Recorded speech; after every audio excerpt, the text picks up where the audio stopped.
ba ka da mai ne zaka dauko mu ai mai ya kare ne mai ne fa ya kare ba baka tsira cikin ba ne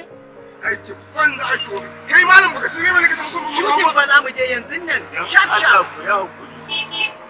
ya hukuri